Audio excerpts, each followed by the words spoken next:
Fe'nin qrammatik məna növləri 7-ci sinifdə tədris olunur və şagirdlər bəzən bu tapşırıqları, bu mövzunu başa düşməkdə çətinlik çəkirlər. Və ona görə bu hissəni diqqətli öyrənmək lazımdır. Fe'nin qrammatik məna növləri obyekt və subyekt arasındakı münasibətləri bildirir. Obyekt üzərində iş görülən əşya və yaxud şəxs, subyekt işi görən əşya və ya şəxsdir. Bunu yadda saxlayın. Yəni, hər hansı bir formada, tapşırıqlarda bunu bilək. Obyekt nədir, subyekt nədir? Bəs fe'nin qrammatik məna növləri nədir? Diqqətlə birinci halda fe'nin qrammatik məna növlərini ardıcıllıqla öyrənmək lazımdır. Yəni, məlum növ, məhsul növ, qayıdış növ, icbar növ, qarşılıq, bircəli növ, şərtsiz növ. Yəni, şagirdlər bəzən hardan başlayıb, hardan harda bitirməyi bilmirlər. Problem orada yaranır. Amma bir materialı mənimsəyərkən, öyrənərkən, əlbəttə, sistemi öyrənmək lazımdır. Sistem necədir, necə öyrənmək lazımdır? Birinci addır, qrammatik məna növlərinin adını əzbərləməkdir.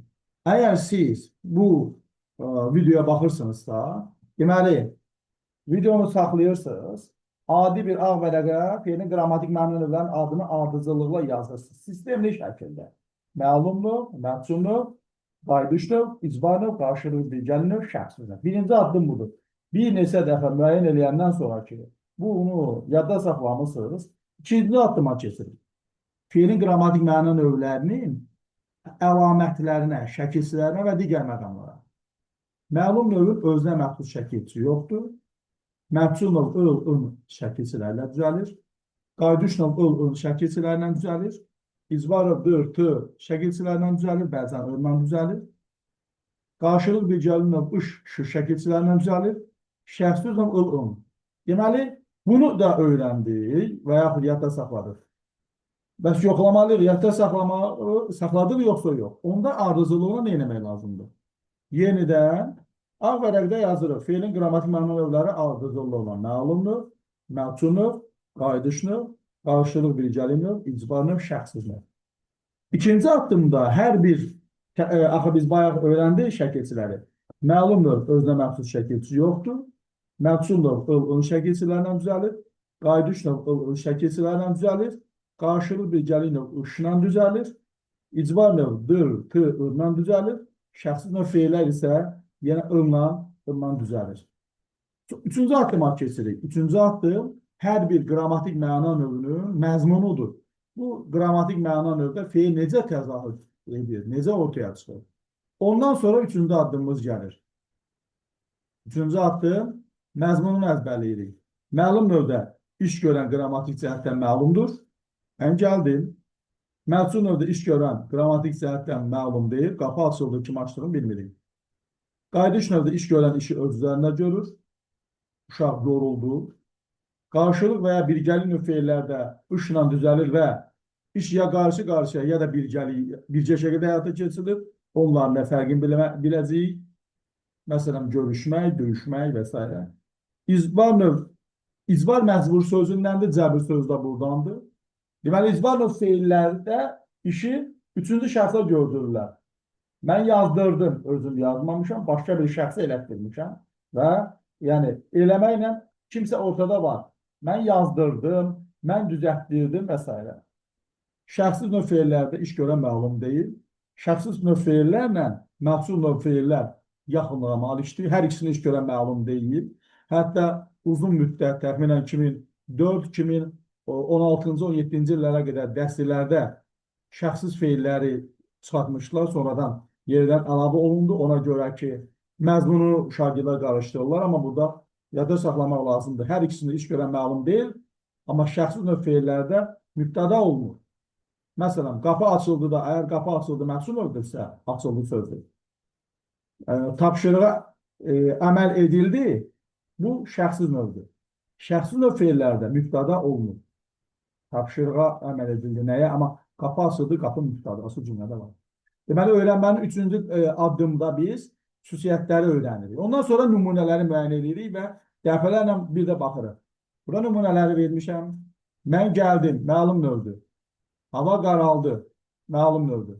Bəzən şagirdlər hava qaraldı cümləsində, məsələn, qaraldı sözünü qayıdış növünə qarışdırırlar. Xeyr. Burada lının işi qara qaralmaq. L şəkilçidir. Sifətdən feil düzəltməkdir. Gün çıxdı məlum növdür. Qayıdış növü ola bilməz gün çıxdı. Çünki qayıdış növün öz şəkilçisi var. I-ın. Əgər qayıdış növdə I-ın, yəni bir feildə I-ın şəkilçisi yoxsa, deməli orada qayıdış növdən danışmaq olmaz. Vidalaşmaq sözünə laş bütövdür, deməli məlum növdür. Yadda saxlamaq lazımdır ki, məlum növ yeganə növdür ki, sadə olur. Yəni, sadə ola bilir, sadə də olur, düzəltmə də olur, mürəkkəb də olur. Amma sadə olmaq yeganə ona aiddir. Başqa qrammatik məna növ sadə ola bilmir. Nə üçün? Çünki məhsul, qayıdış, icbar, qarşılıq, bilgəli və şərtli növü əmələ gətirən şəkilçilər fleksiz şəkilçilərdir. Deməli, məhsul növ sadə ola bilməz, qayıdış növ sadə ola bilməz, icbar növ sadə ola bilməz, qarşılıq, bilgəli növ sadə ola bilməz, şərtli növ sadə ola bilməz. Qapı açıldı. Məhsul növ, mənzil təmizləndi, kim tərəfindən bilinmir. Məhsul növ, ip çəkildi, məhsul növ. Qayıdış növ nə idi? İşi özlərinə görür və ıl-ın şəkilçisi olmalıdır. Il-ın şəkilçisi yoxsa, iş üzərində görülmürsə, ikisi və ya bunlardan biri yoxsa, həmin növ qayıdış ola bilməz. Əskər irəli atıldı. Burada atıldı. Deməli, qayıdış növdür. Hə, burada diqqət eləmək lazımdır. Üstümüzə daş atıldı. Elə feillər var ki, cümlədən asılı olaraq məhsul da ola bilər, qayıdış da ola bilər. Əskər irəli atıldı da atıldı, qayıdış növdür. Üstümüzə daş atıldı, məhsul növdür. Məzmundan çıxarır. Əskər irəli atıldı, özü atılıbdır. Üstümüzə daş atıldı isə bu kim tərəfindən bilinmir. Və yaxud qapı açıldı nümunəsində açıldı, məhsul növüdürsə, ürəyimiz açıldı da açıldı, qayıdış növdür. Bu məqamlarda diqqətli olmaq lazımdır. Gəlin bəzəndi, özü bəzənibsə əgər qayıdış növdür. Kimsə tərəfindən bəzənibsə məhsul növdür. Eləcə də qız darandır. Bu məqamlarda diqqətli olmaq lazımdır. İcbar növ dediyim kimi işi başqası tərəfindən həyata keçirildiyini bildirir. Mən oxutdum, Musa qazdırdı və s. Qarşılıq bilgəli növ ışınla düzəlir. Biz yazışdıq, uşaqlar gülüşdülər. Bir məqamı deyim.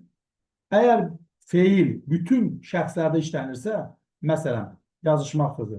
Mən yazışdım, sən yazışdın, o yazışdı. Biz yazışdıq, siz yazışdınız, onlar yazışdılar. Əgər feil bütün şəxslərlə işlənirsə, bu qarşılıq növdür. Yox, yalnız birinci, ikinci, üçüncü şəxsin cəmində işlənirsə, o bir gəliydi. Məsələn, mən gülüşdüm, sən gülüşdün, o gülüşdü olmaz. Bu söz, yəni gülüşmə, yalnız birinci, ikinci, üçüncü şəxsin cəmində işlənir. Biz gülüşdük, siz gülüşdünüz, onlar gülüşdülər. Deməli, qarşılıq və bilgəlik növün fərqləndirilməsinin əsas yolu budur. Bütün şəxslərdə işlənirsə qarşılıq, yalnız birinci, ikinci, üçüncü şəxsin cəmində işlənirsə bilgəlikdir. Şəxsiz növdə isə dediyimiz kimi iş görən məlum deyil, eyni zamanda mübtəda olunur, məsələyə baxıldı, ərizə imza atıldı, qaydaya əməl edildi və s. Bunu yadda saxlayaq. Bu bir vərəqdə feilin qrammatik məna növləri tam əksini tapıbdır. Lazım olan məqamlarda əlbəttə blok imtahanlarına hazırlaşanlar üçün daha çətin məqamlar ola bilər, müqayisələr və digər təhlillər ola bilər, amma əsas məğz buradadır, mahiyyət buradadır. Bu məqamları öyrənəndən sonra növbəti addımda daha çətin tapşırıqlarla işləmək lazımdır. Amma materialı daha yaxşı başa düşmək üçün bu və dəki informasiyalar kifayətdir. İndi mən tapşırığın sonunda 5-7 cümlə qeyd eləmişəm.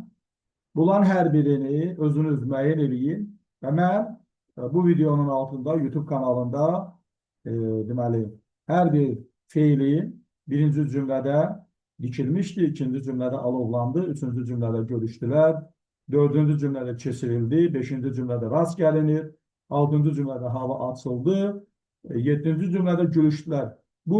Bunları siz tapın və mən də cavabları burada paylaşacağım. Ümid edirəm ki, müəyyən məqamları izah elə bildim.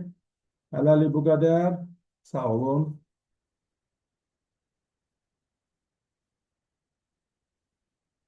Çalışın ki, materiallara diqqətlə baxasınız və digər bütün videoları izləyəsiniz. ki, materiallarla, mövzularla daha yaxşı tanış olasınız.